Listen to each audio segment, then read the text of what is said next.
70 साल की एक बूढ़ी औरत जिसका पति अभी अभी उसे छोड़कर किसी और दुनिया में चला गया है, जिसका अपने पति के अलावा इस दुनिया में कहने के लिए कोई और नहीं था, बाल बच्चे भी नहीं। पिछले कई दिनों से उसे घर खाली करने के लिए नोटिस पर नोटिस आए जा रहे थे।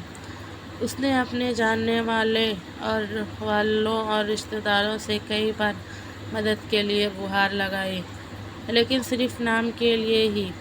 उसकी शिकायत पर ध्यान नहीं देते। उसकी सहायता के लिए कोई भी आगे नहीं आया। कई लोग तो उसे देखकर ही अपना रास्ता मोड़ लिया करते। बेचारी करे भी तो क्या करे। आखिरकार वह दिन भी जल्दी आ पहुंचा, जब उसके फ्लैट के मालिक ने उसको फ्लैट खाली कराने के लिए उसके पास कुछ सिक्योरिटी वाले भेज दिए। बूढ़ी औरत उन हट्टे कट्टे आदमियों को देखकर और भी ज़्यादा सहम गई और उनके आगे गिड़गिड़ाने लगी। उनके पैर पकड़ लिया और कहने लगी, उसे सिर्फ 2 दिन की मोहलत दे दी जाए और कुछ भी करके अपने लिए रहने के लिए कोई और जगह की तलाश कर लेगी। मगर भाड़े के वो आदमी उसकी एक बात सुनने को तैयार नहीं थे।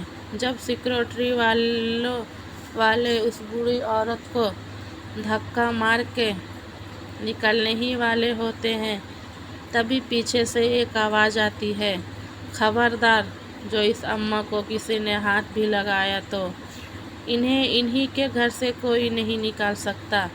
सिक्योरिटी वाले हैरान से उस आदमी को देखते हैं और पूछते हैं कि तुम्हारा मतलब क्या है। तब वह आदमी उस फ्लैट के पेपर दिखाता है जिस पर उसी बूढ़ी औरत का नाम होता है। वह उन्हें तुरंत वहां से निकल जाने के लिए कहता है। पेपर देखकर वह सिक्योरिटी वाले वहां से निकल जाते हैं।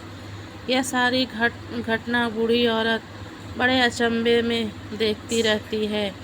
सबके जाने के बाद बूढ़ी औरत उस आदमी से पूछती है कि बेटा, मैंने तुमको नहीं पहचाना, लेकिन मैं इतना ज़रूर कहूँगी कि तुम आज मेरी ज़िंदगी में भगवान की तरह आए हो।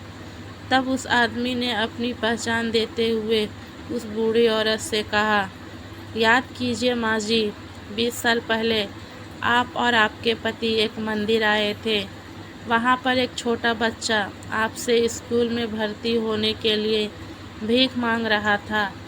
आपके पति ने तो ये कहकर आपको मना कर दिया था कि इसको पैसे मत देना, यह नशा कर लेगा, और आगे चले गए थे। लेकिन आप वहीं रुक गई थीं और आपने अपने पास रखे सारे पैसे उस बच्चे को दे दिए थे।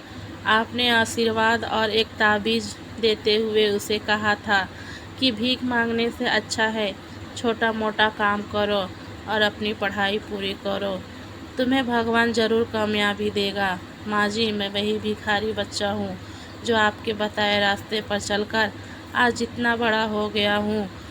एक एस्टेट एजेंट बन गया हूँ और इस काम में बहुत शोहरत और दौलत कमाई है।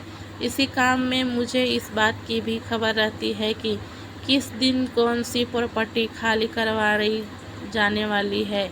जब मैंने आपका नाम इस लिस्ट में देखा तो मुझसे रहा नहीं गया। जो मदद आपने मेरी बरसों पहले की थी वह मैंने आपको लौटाने आया हूँ। इसलिए मैंने तुरंत आपका घर खरीदकर आपके नाम कर दिया है।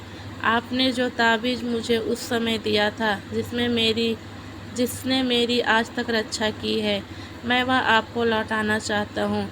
मैं चाहता हूँ कि यह ताबीज़ अब आपकी रक्षा करें।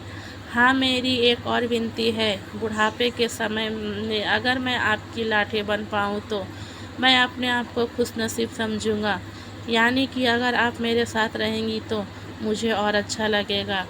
बूढ़ी औरत ये सब बातें सुनकर बहुत खुश हो जाती है और उसकी आंखों में खुशी के आंसू बहने लगते हैं। दोस्तों, आपको ये कहानी कैसी लगी? अगर अच्छी लगी तो कमेंट्स में ज़रूर बताएं। धन्यवाद।